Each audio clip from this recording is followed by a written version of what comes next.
ఈ సృష్టిలో, ఈ జగతిలో మనిషికి ఎవరు సపోర్ట్ చేస్తారు? మనకి తోడుగా ఎవరుంటారు? మనల్ని ఎవరు మారుస్తారు, ట్రాన్స్ఫార్మ్ చేస్తారు? గెలుపు వైపు ఎవరు నడిపిస్తారు? నీ జీవితానికి శిలా నీవే, శిల్పి నీవే, శిల్పం కూడా నీవే. ఒక స్టోన్ని ఎంత అద్భుతంగా చెక్కితే అంత అద్భుతమైన శిల్పం బయటకు వస్తుంది. ఆ చెక్కేటప్పుడు ఉలిఘాట్లు, ఆ పాటలు మనమే పడాలి. ఆ కష్టం మనకే తెలుస్తుంది అన్నమాట. ప్రతి ఒక్కళ్ళు ఎవరి కష్టాన్ని వాళ్ళు నమ్ముకుంటే, ఎవరి జీవితాన్ని వాళ్ళు చెక్కుకుంటే అద్భుతమైన శిల్పాలు బయటకు వస్తాయి, ప్రపంచానికి ఆదర్శంగా నిలుస్తాయి. జపాన్లో మనకందరికి తెలుసు, రెండో ప్రపంచ యుద్ధం ముగిసిన తర్వాత జపాన్ ఆల్మోస్ట్ స్మాష్ అనుకున్నారు. అలాంటి జపాన్ అతి కొద్ది కాలంలోనే మళ్ళా రిజ్యూనేట్ అయిపోయింది. తన శక్తిని చూపించింది. ఎలక్ట్రానిక్ గుడ్స్లో కానీ అన్నింటిలో టాప్ వచ్చింది. జపాన్లో ఒక కాన్సెప్ట్ ఉంటుంది, కైజన్ అని. కైజన్ అంటే కంటిన్యూయస్ ఇంక్రిమెంటల్ ఇంప్రూవ్మెంట్. నిరంతరం కొద్ది కొద్దిగా ప్రతిరోజు శ్రమిస్తూ ఇంక్రిమెంటల్ ఇంప్రూవ్మెంట్ తీసుకురావాలన్నమాట. అదే కైజన్ కాన్సెప్ట్. ఏమీ లేదనుకున్న జపాన్ ఈరోజు ఇంత బలంగా ఎలా ఉంది? సెకండ్ వరల్డ్ వార్లో ఆటం బాంబులు పడిన జపాన్ ఈరోజు ఇంత శక్తివంతంగా ఎలా అయింది? అదే మన జీవితాన్ని, మన కంట్రీని మనమే నిర్మించుకోవటం అన్నమాట. ఇండివిజువల్ లెవెల్లో చూసుకుంటే నాకు చాలా ఇన్స్పిరేషన్ అన్న ఒక స్టోరీ, బీథోవెన్ స్టోరీ.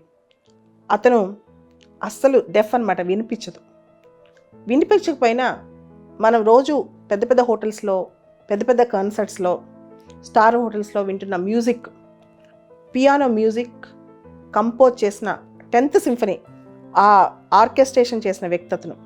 అంటే అంత అద్భుతమైన మ్యూజిక్ జనరంజకంగా తయారు చేసిన వ్యక్తి. జనరల్గా ఒక మ్యూజికల్ కంపోజిషన్ చేసేటప్పుడు వినగలిగే వ్యక్తి దాన్ని అర్థం చేసుకోగలడు. కానీ కంప్లీట్గా అసలు చెవులు వినపడిన వ్యక్తి ఇమాజిన్ చేసుకుంటూ అంత బెస్ట్ కాంబినేషన్ తీసుకొచ్చి దాన్ని వరల్డ్ క్లాస్లోకి తీసుకెళ్ళాడు. ఇంతకంటే అద్భుతం, మిరాకిల్ ప్రపంచంలో ఉంటుందా? ఇంతకంటే ఒక స్టోన్, ఒక శిల శిల్పంలాగా తయారవుతుందా? ఎన్ని కష్టాలు, ఎన్ని అగచాట్లు, ఎంత పోరాటంతో బయటకు వచ్చి ఉంటుంది ఆ శిల్పం అనేది. అది చాలా ఇంపార్టెంట్ అన్నమాట. మనము రోజు వింటున్న పేరు ఇలాన్ మస్క్.